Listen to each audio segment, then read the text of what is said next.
Guys আমি চলে যাচ্ছি এবং আমার সাথে কে দেখা করতে আসছে?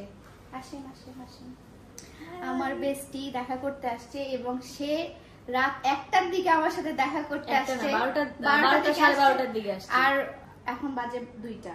আমরা গল্পই করতে আসছি। সে আসলে সামিউলের জন্য একটা খুব সুন্দর গিফট নিয়ে আসছিল। গিফটটা ওখানে আমি গিফটটা দেখাইছি অলরেডি অবশ্য ব্লগের মধ্যে, যে খুব সুন্দর একটা গিফট নিয়ে এসেছে। আর গিফটটা চুজ করছে হচ্ছে আপনাদের পছন্দের রাকিব ভাইয়া। আসলে তারা দুইজন আসছে, আমি খুব খুশি হয়েছি। আমার অনেক মন খারাপ হচ্ছিল যে আমি চলে যাচ্ছি হুট করে, আমি কাউকে কিছু বলতেছি না, সারপ্রাইজ। বাট আমি ওকে ওই দিনই বলছিলাম যে আমি চলে যাব এত তারিখে। আমার আসলে আমি আসলে অনেক আগেই জানতাম যে ভাইয়া যখন আসবে চলে যাবে, বাট মানে এবার যে শিওর যাবে ওই কথা তো বলতেছিল, তো তখন আমাকে বলছে যে আমি এবার চলে যাচ্ছি 25 তারিখে। আমি আচ্ছা যাওয়ার আগে চল একদিন দেখা করি, কারণ হচ্ছে ওর রিসেপশনেও তো আমরা ওভাবে কথা বলতে পারিনি। আর ওই দিন ওর একটা প্রবলেম ওই দিনই মেইনলি আমি ভাইয়ার জন্য গিফটটা নিতে চেয়েছিলাম, বাট ওই দিন মানে কি আর বলবো, ওই দিন আসলে একটা ওর সাথে একটা ইনসিডেন্ট ঘটে যায়।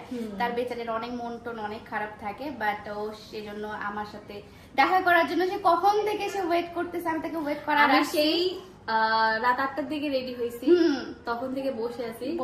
আমি জাস্ট ফোন দিব, ও বের হয়ে যাবে। আর আমি আসলে প্যাকিং এ এত ব্যস্ত, আমি আসছি বাসায় হচ্ছে 9:30টার দিকে বাসায় আসছি, প্যাকিং এ এত ব্যস্ত ছিলাম, সবকিছু কেনাকাটা বুঝছেনি তো। আসলে দেশের বাইরে একবার ট্যুরের জন্য হলে তো ভাই 4-5টা ড্রেস নিলাম, চলে গেল।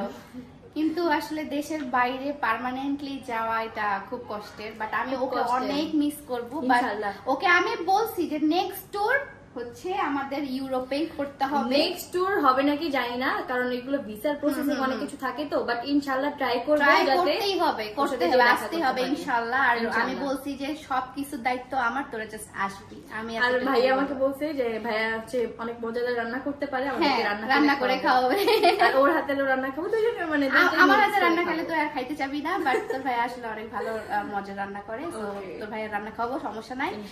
আর এই তো আমরা খুব সুন 1 মিলিয়ন হয়ে যাব ইনশাআল্লাহ। সাবস্ক্রাইব করে দিয়েন। আর এই তো আমাদের জন্য দোয়া করেন। আসলে সাবস্ক্রাইব আমার দরকার নাই, আমাদের জন্য দোয়া করেন, তাইলেই হবে যেন আমাদের ফ্রেন্ডশিপটা এইভাবে বন্ডিংটা। আসলে ওর সাথে আমার দেখা খুবই কম হয়েছে, বাট মানে থাকে না অনেকের সাথে অনেক দিনে দেখা পরিচয় থাকলেও আসলে বন্ডিংটা ওরকম হয় না যেরকম ওর সাথে। তো এই জন্যই যাচ্ছিলাম যাওয়ার আগে অ্যাটলিস্ট ওর সাথে যেটা একবার দেখা হয়। আর আমার খুবই কম মানুষের সাথে আমি আসলে দেখা করে যাচ্ছি। আর তোর সাথে না দেখা করলে তো আমি আসলে হইতোই না, আমি তোর সাথে দেখা করতামই, বাট সময় পাচ্ছিলাম না যে হচ্ছে আমি কোথাও গিয়ে দেখা করবো।